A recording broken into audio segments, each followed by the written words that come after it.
बच्चे कम लोग, नेहा नहीं है, अनु भी नहीं आई और सुशीला भी नहीं आई। सुशीला कौन सी?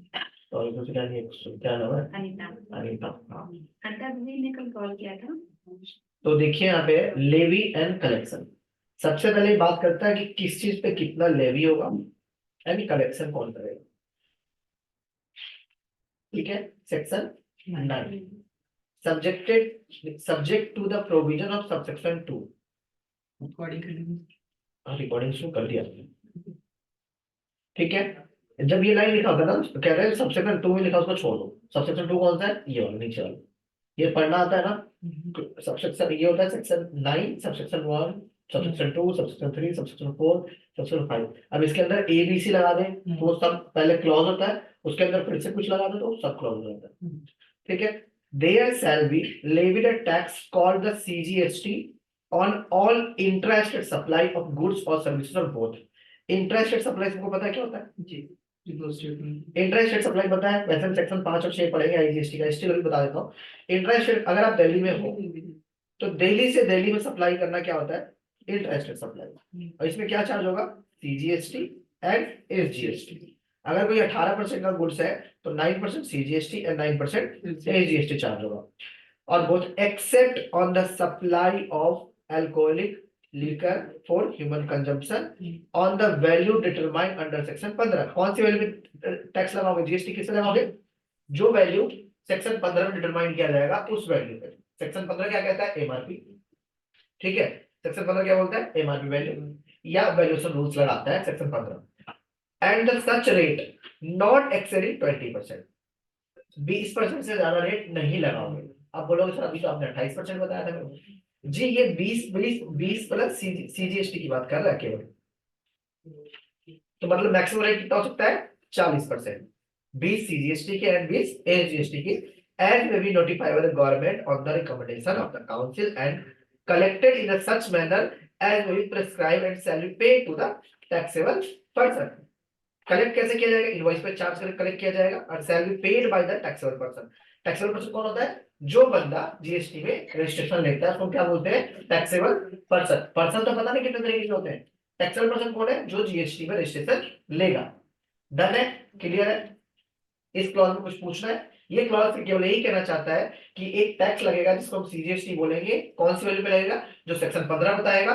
कलेक्ट कौन करेगा? As may be prescribe. Invoice पे जो कलेक्ट करोगे, इनवॉइस पे चार्ज करोगे और आप कलेक्ट करोगे। और ये किसको पे किया जाएगा? गवर्नमेंट को पे किया जाएगा। गवर्नमेंट को कैसे पे किया जाएगा? कोई बता सकता है?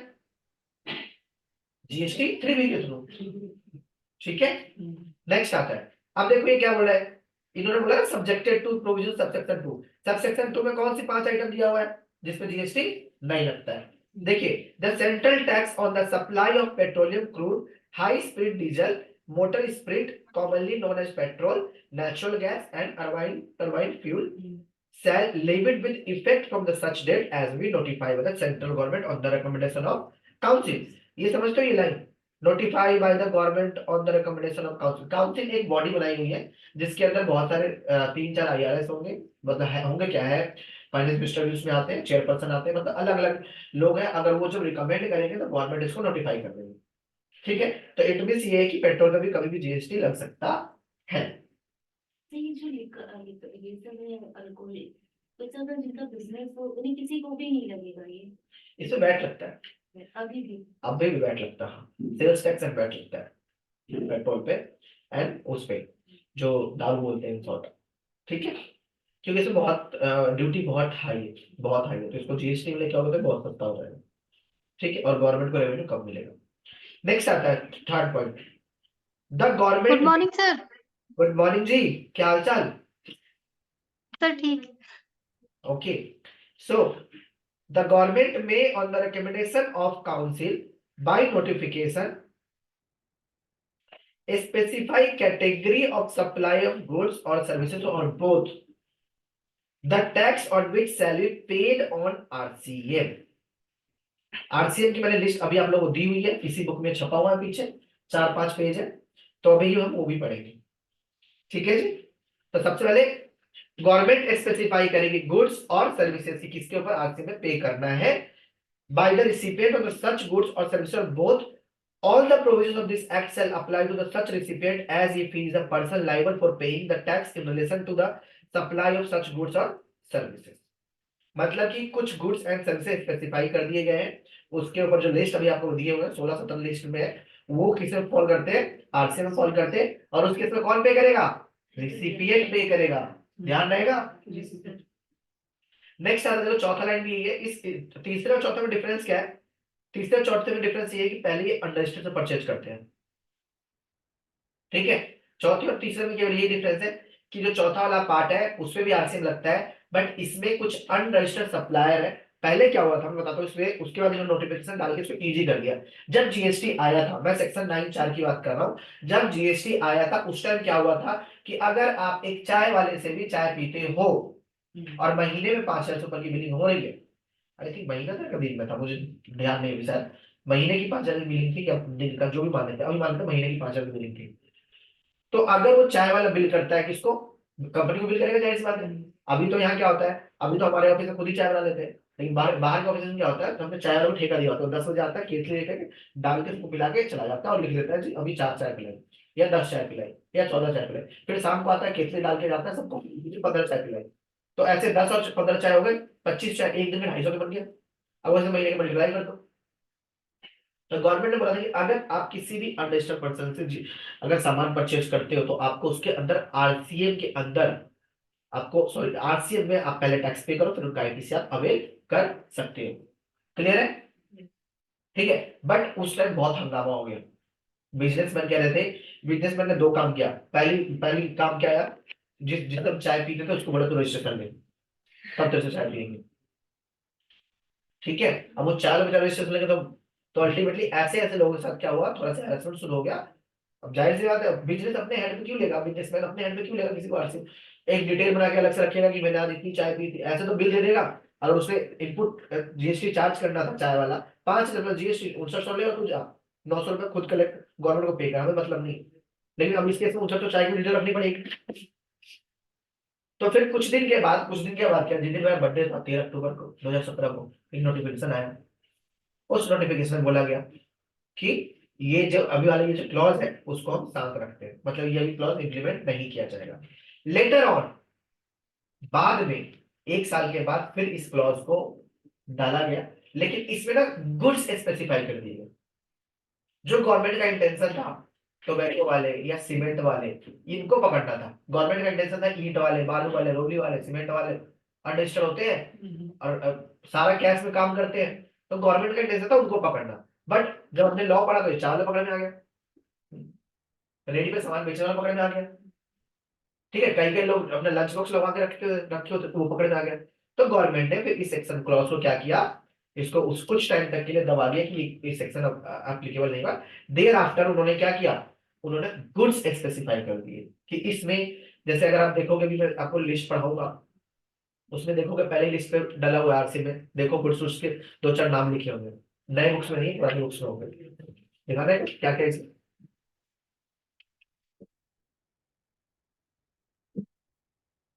नए बुक्स में शायद सर्विस की लिस्ट दी गई है। अब इसके अंदर देखो एग्रीकल्चर वाला है, बीड़ी वाला है, देखो क्या क्या है। कैश्यू नट्स क्या होता है, काजू, वो आ गया कि अगर आप काजू नट्स परचेज करते हो एग्रीकल्चर से तो रजिस्टर्ड पर्सन पे करेगा, ठीक है। देन बीड़ी रैपर आ गया, tendu lips, tobacco lips, tobacco है नहीं, ठीक है।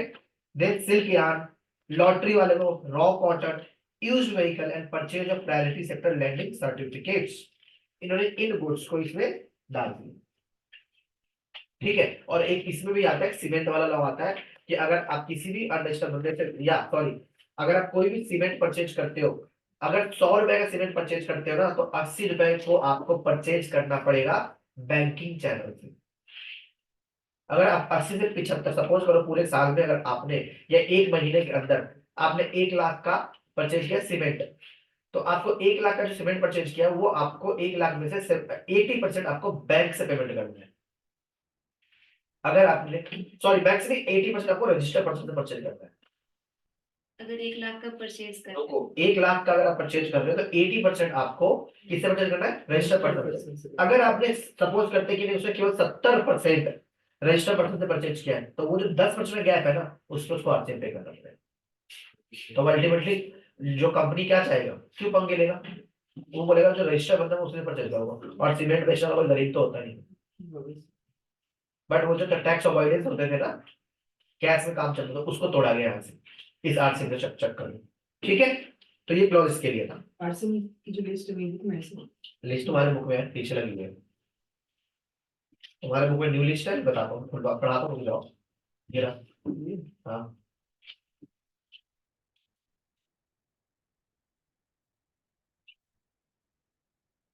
पहले आता है 9(5) में सेक्शन 3। एक सेकंड, ये जो लिस्ट दिया है मैंने, ये सर्विस का 9(3) है। ठीक है, 9(4) में गुड्स के आते हैं, इसमें हम correct कर सकते हैं। इसमें गुड्स वाला नहीं दे रहा था। चलो कोई नहीं। ठीक है, अब देखिए नेक्स्ट आता है 5वां, e commerce operator. The government may on the recommendation council by notification specify category of service of the tax on intra-state supply of which shall be paid by the electronic commerce operator if such service are supplied through it। मतलब ये पता है ये section क्या कहना चाह रहा है, सीधा सीधा आप इसको पढ़ेंगे, ये सेक्शन सीधा सीधा ये कहना चाह रहा है कि सपोज करो कि आप एक फ्लिपकार्ट हो, आप तो हो ही सकते फ्लिपकार्ट ना। ये सेक्शन ये बोलता है कि कोई भी पर्सन, जैसे कि इलेक्ट्रॉनिक कॉमर्स ऑपरेटर हो गया, मैं एग्जांपल दूं, फ्लिपकार्ट हो गया, अमेजन हो गया। तो उसका केस आया ना फ्लिपकार्ट का, अभी रिसेंटली नहीं, आज तो मैंने देखा कि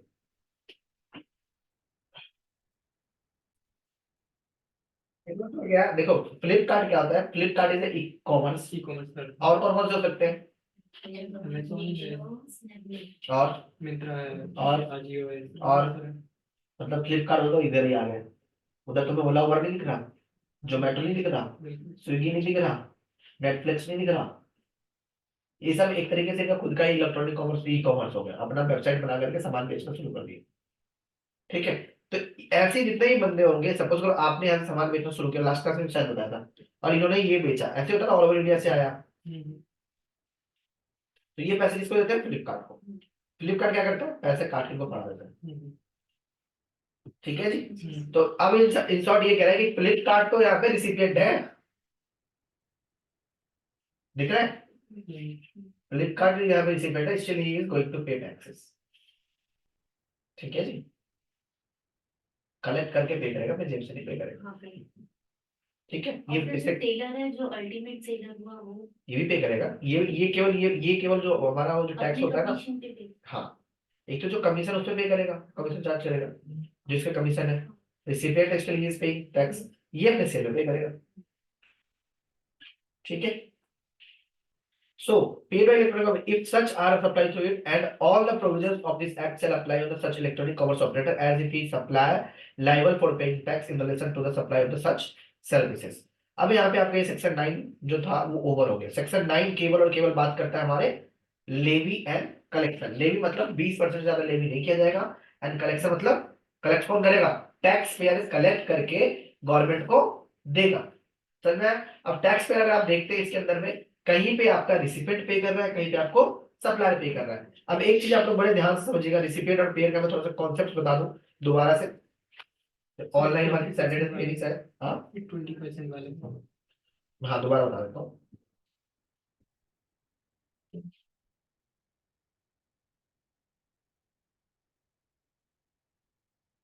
नॉर्मली क्या होता है, एफसीएम समझते हो, forward charge mechanism, forward charge mechanism. Yes sir. ये वीडियो बंद की हो गई।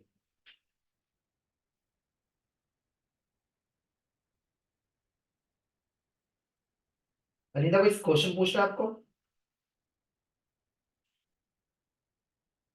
देखिए नॉर्मली क्या होता है, सपोज करो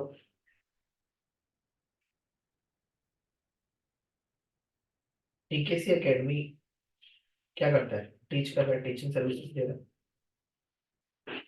ठीक है, प्रोफेशनल कोर्सेज बेच रहे हैं, बेच क्या रहे हैं, पढ़ा रहे हैं। बेचना अलग होता है, पढ़ाना अलग होता है, हम पढ़ा रहे हैं इसलिए रहे। ठीक है, तो प्रोफेशनल कोर्सेज है, उसकी हम फीस चार्ज करते हैं। अब इस फीस में लकीली अभी हमारा एक जीएसटी टर्मों से नीचे है, तो हम अभी हमने जीएसटी रजिस्ट्रेशन लिया नहीं।